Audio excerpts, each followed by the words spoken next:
Instead of hiding from death, Sam seemed to go out of his way to meet it.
After Sam died, my mom and Edie got really close. They'd both lost a lot.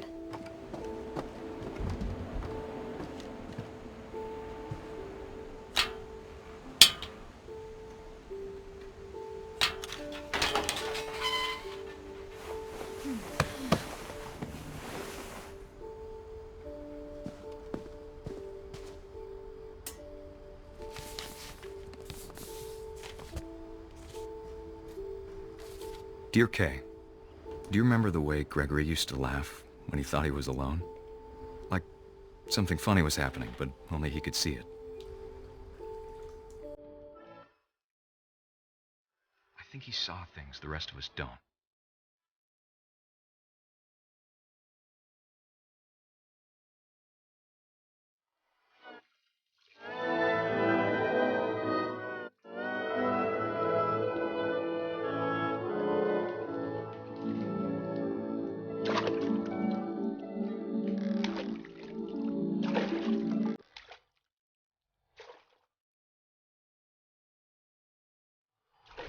Come over, Gregory. It's time to... Hold on, sweetie. Hello? Sam, I told you I don't want to talk right now. I wonder what he saw.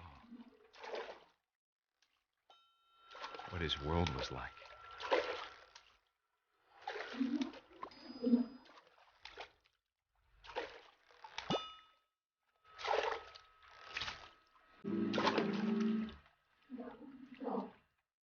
He reminded me so much of Calvin. Lost in his imagination.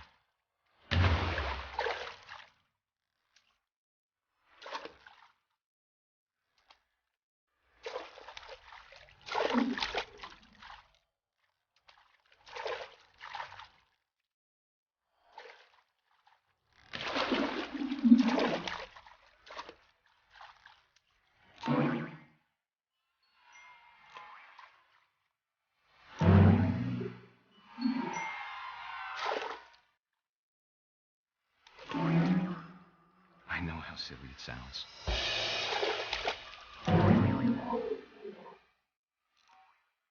That I worried about a baby being too happy. But I could feel him slipping away. Sorry about that, Gregory. I know you did everything you could. Maybe if I hadn't called that night. Damn it. Hold on, I don't want Gregory.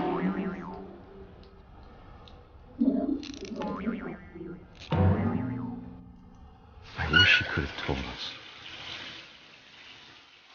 about the world he saw.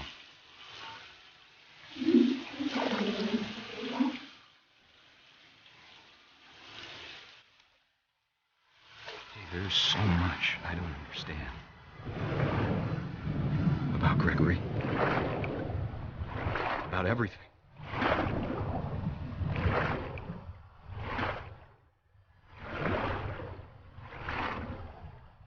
But I know what happened wasn't your fault.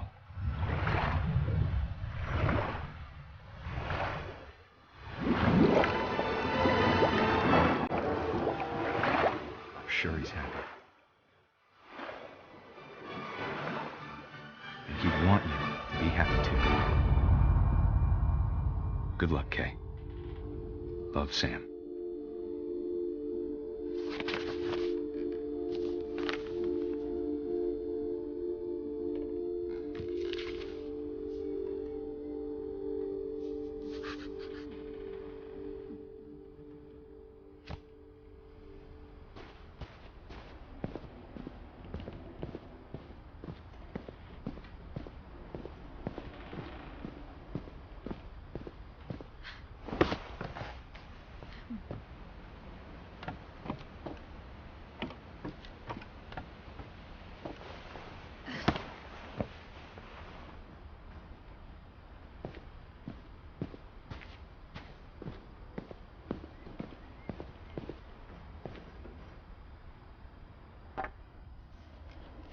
A poem for Gus, who always said the wedding was a bad idea.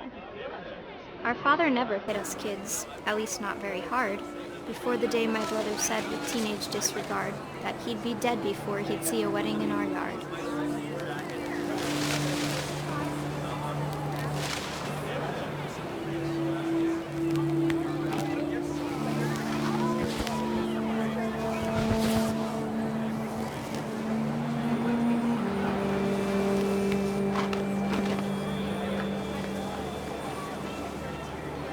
My father made him come, of course, but Gus stood far apart, just flew his kite and bottled up the storm inside his heart.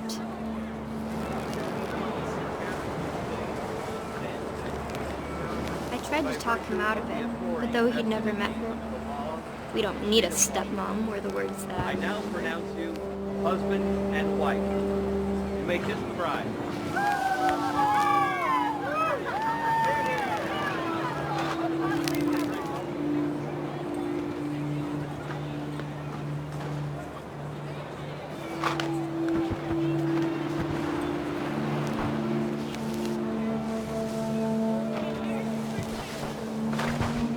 When the time for photos came, Dad ordered him to come here. But Gus declined, and as a sign held up his middle finger.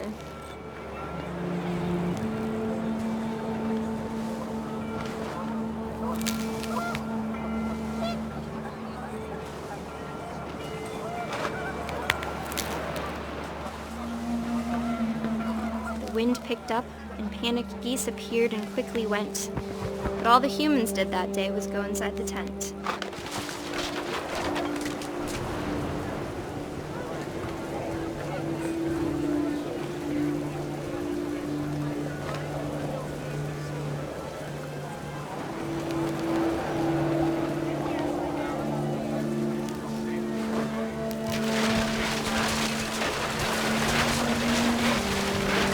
Rain came down in buckets then, but no one seemed afraid that nature might destroy the tent our dad had crudely made.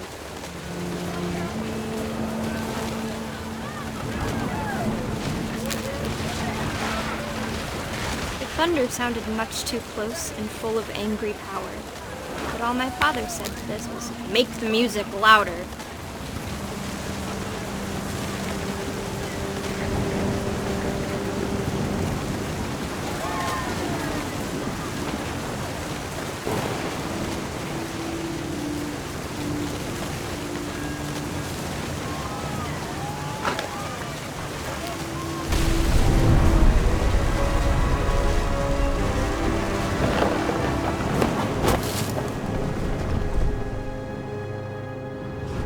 I wish that I could truly say I thought about you on that day. Out there on the beach alone, just you, the wind, the sea, and foam. But I didn't, until we found you. I can't imagine my mom ever writing poetry, and yet...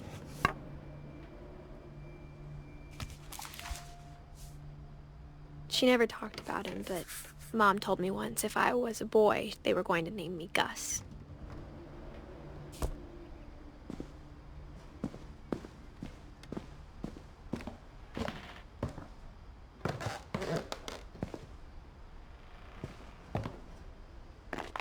My mom moved up to the loft after her brothers died. At the time, it was as far away as she could get.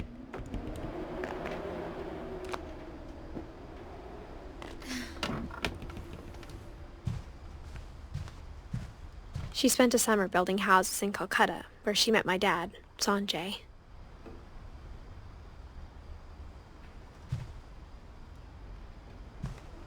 Religion was another thing my mom never talked about, but I think it helped her a lot after her dad died. My mom moved to India a week after graduation and got a job teaching English. Louis was born a year later.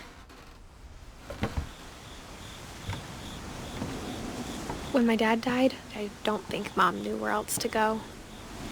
I'm sure Edie was happy to have her back. The house had to get a little bigger, but Edie was used to that. And for a while, things were good. Almost normal, but it didn't last.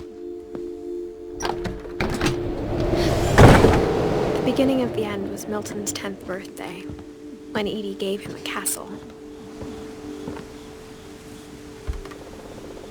After Milton disappeared, the only thing he left behind was a room full of paintings.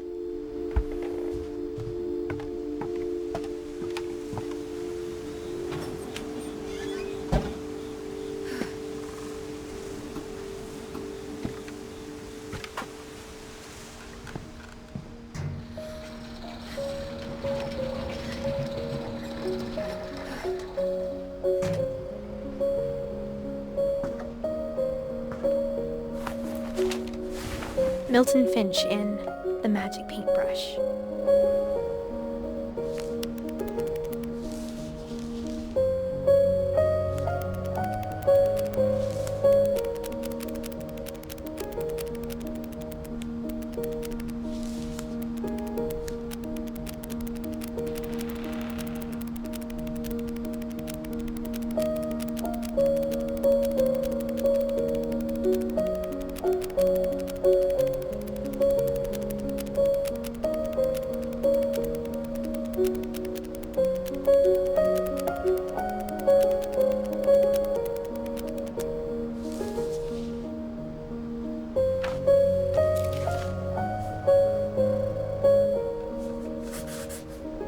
I was 4 when Milton disappeared.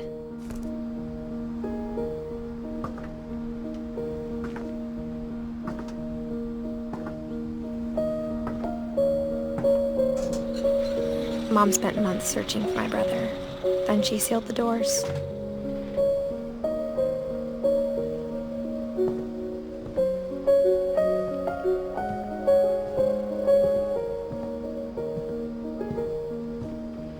Whatever Milton had found in the house, Mom didn't want it getting out.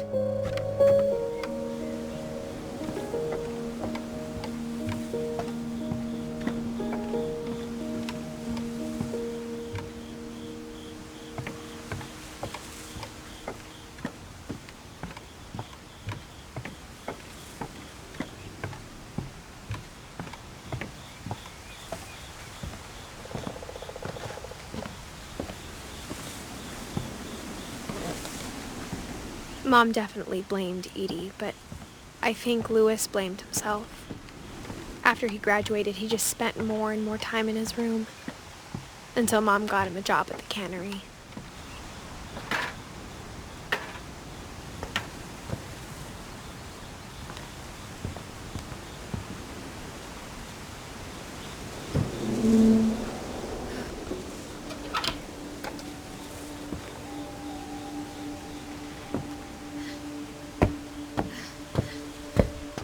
Louis's room smelled very, very familiar.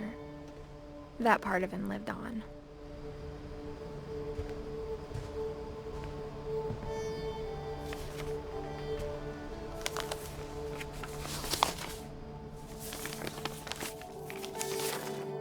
Dear Mrs. Finch, As Lewis's psychiatrist, I can understand your desire for an explanation.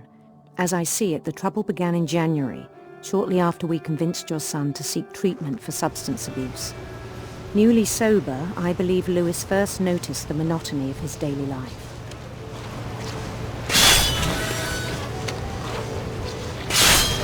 He kept working at the cannery, but he withdrew part of himself. In our sessions, I saw the same behavior. His mind began to wander. I asked him to describe it. He said he started small,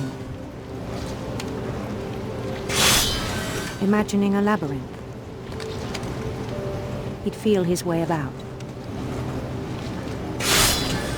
Then something moved. Bats. And toads.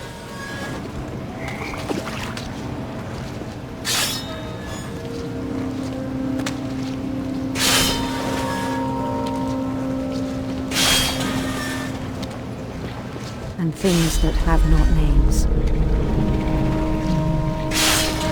He knew it was all in his head.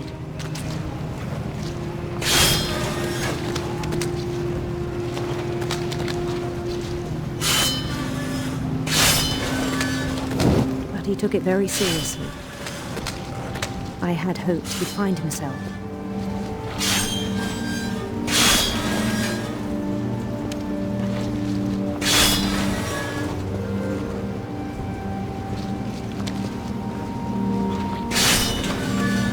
But he found something more. I worried about him then. Daydreaming at the cannery.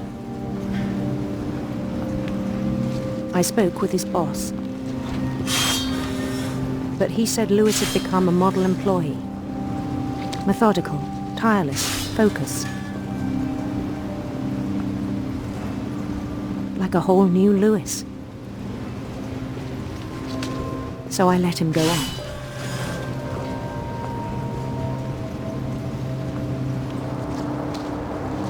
I even encouraged him.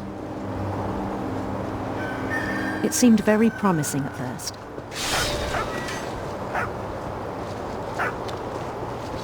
He told me he'd made a new friend.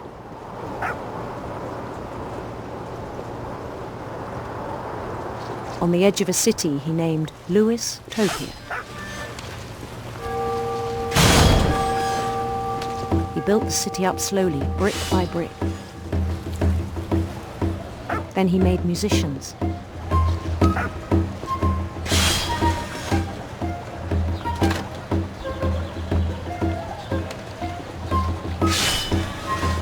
And songs for them to play. He talked about starting a band. And he was always humming something. Every day his imagination grew stronger.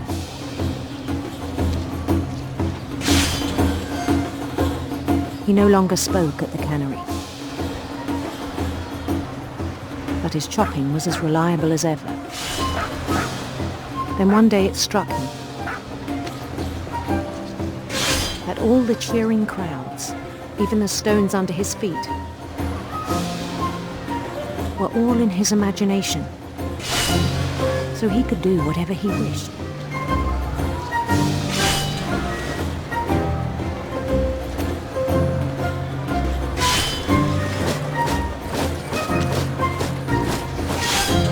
He held an election for mayor. And he won. They begged him to stay, but his mind was already wandering. It became a game for him.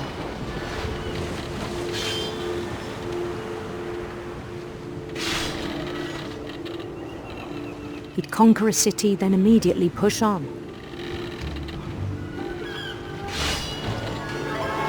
New Louisville.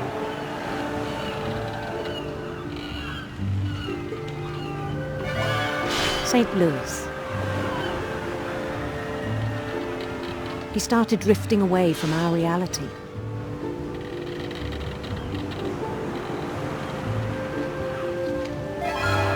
Minneapolis, until one day he forgot to go home from the cannery. Even as his mother pleaded with him, part of Lewis kept sailing on.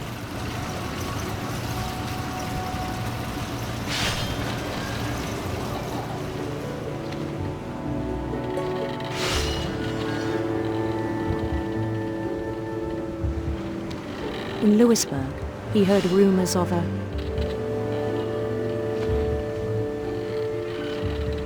handsome queen.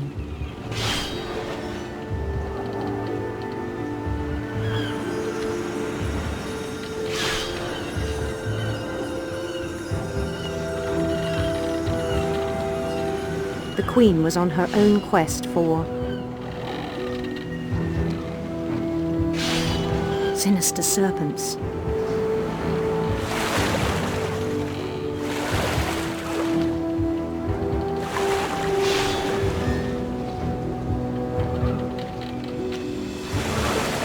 He followed the sound of her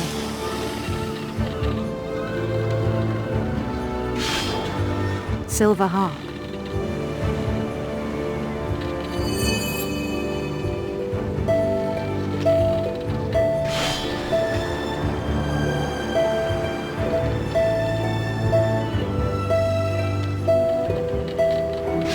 His chase led him to a golden palace east of the sun and west of the moon. Even then, his logic remained sound. He knew the world was all in his imagination.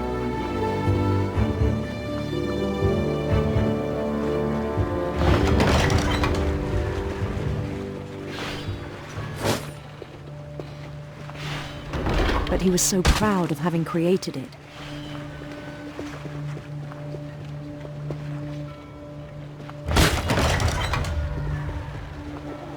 In his own eyes, he'd become something greater than a king.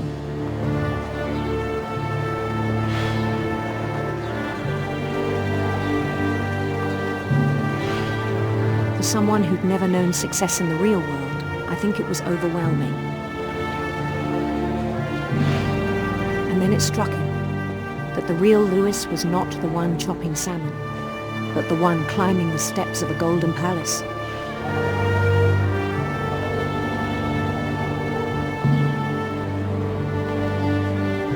My imagination is as real as my body, he told me.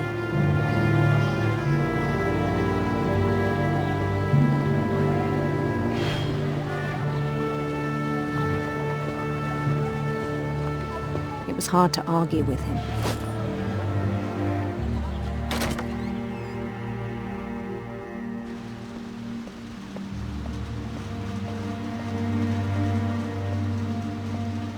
He began to forget the world we know.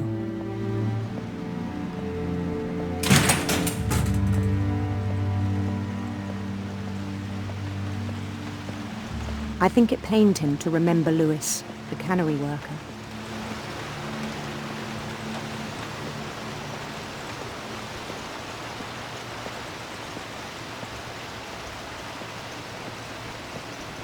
He began to despise the man with a royal contempt.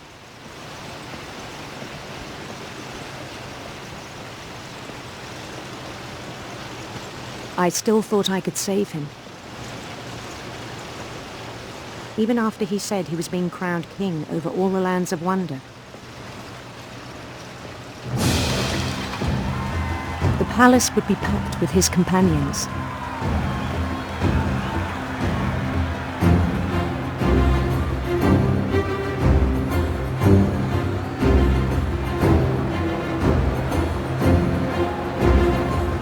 Including the wise Calico who'd insisted on advising him.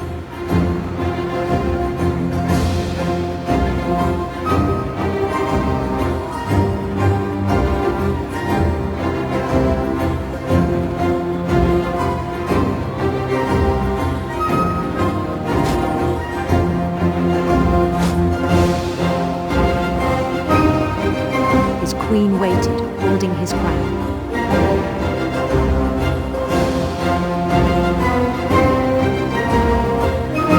was only one thing left to do.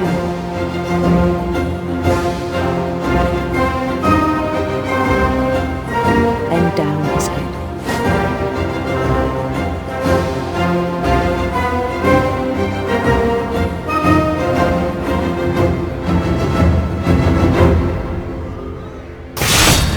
And the rest I think you know. Mrs. Finch, your son was a kind man who will be missed by all of us who knew him.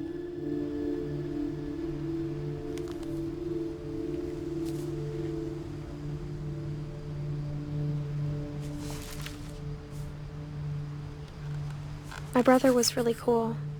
I wish you could have met him.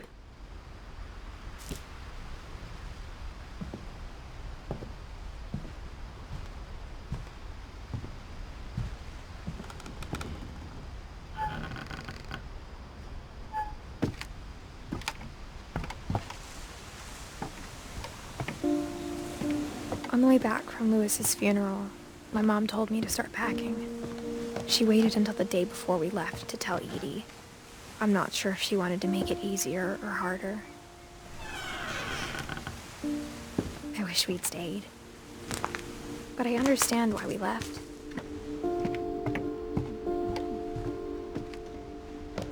My mom ended up leaving everything behind. What happened that night had been coming for a long time. Maybe it should have come sooner.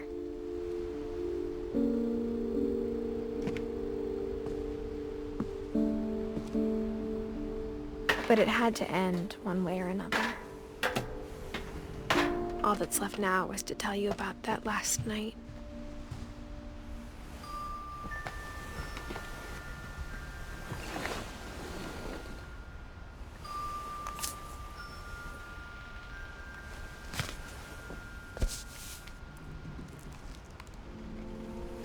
That whole last day, Edie just watched us pack and didn't say a word.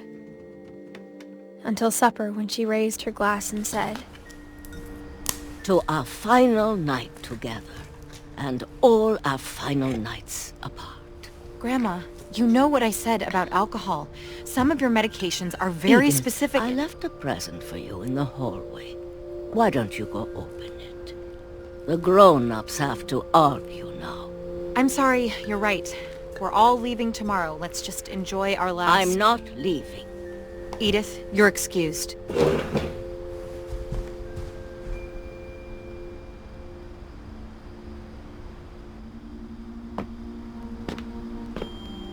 the power had been shut off that morning, but Edie always had plenty of candles. When my mom set up the library, I don't think she knew about the other entrance, or that Edie had a key to it.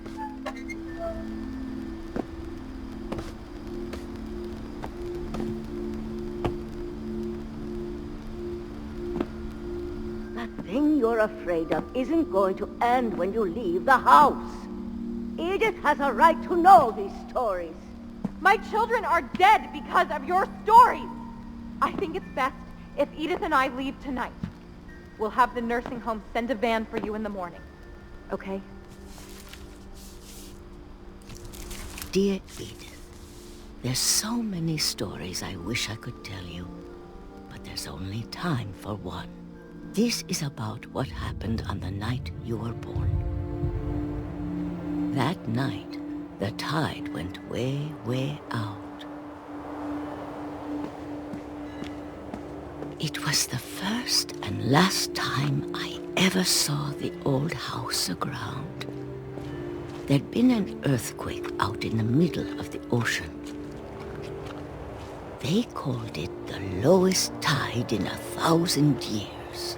God, it smelled awful. You know, I've seen that house every day of my life.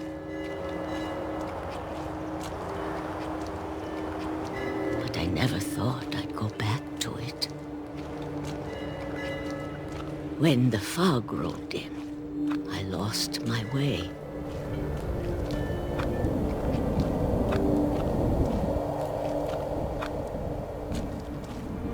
I got turned around.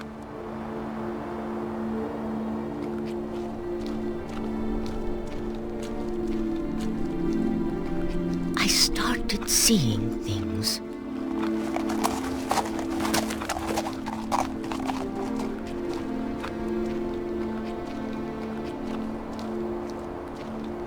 things I'd forgotten had ever existed.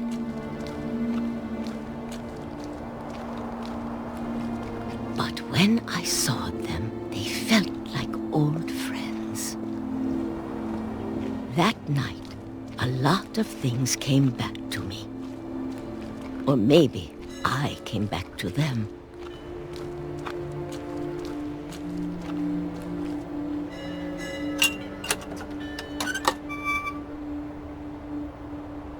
Things I can't explain, but that I need you to try and... Edith, what are you doing in here?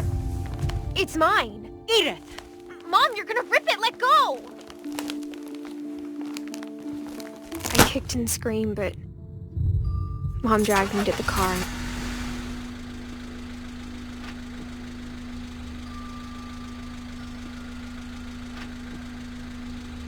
I never saw Great-Grandma Edie again. The next morning, the van came to pick her up, but she was already gone. After that, we moved around a lot.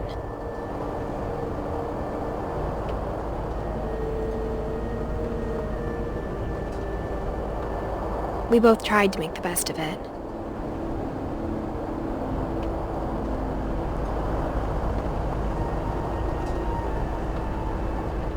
A few years went by.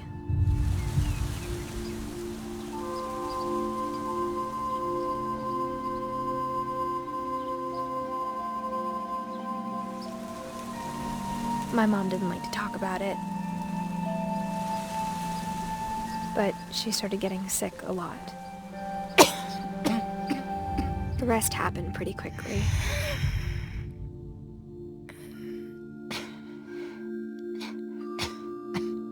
She got better for a while, and then she didn't. And then I was alone. The last Finch left alive.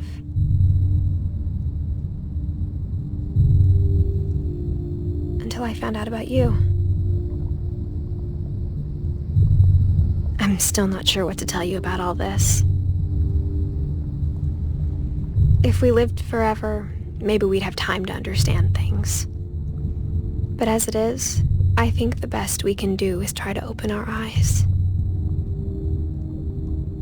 And appreciate how strange and brief all of this is.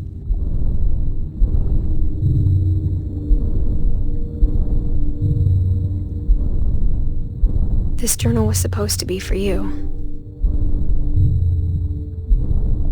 But now I hope you'll never see it. I just want to meet you and tell you all these stories myself. But I guess if you're reading this now, things didn't work out that way.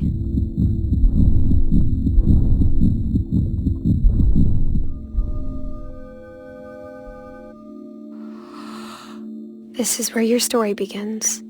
I'm sorry I won't be there to see it. It's a lot to ask, but I don't want you to be sad that I'm gone. I want you to be amazed that any of us ever had a chance to be here at all. Good luck.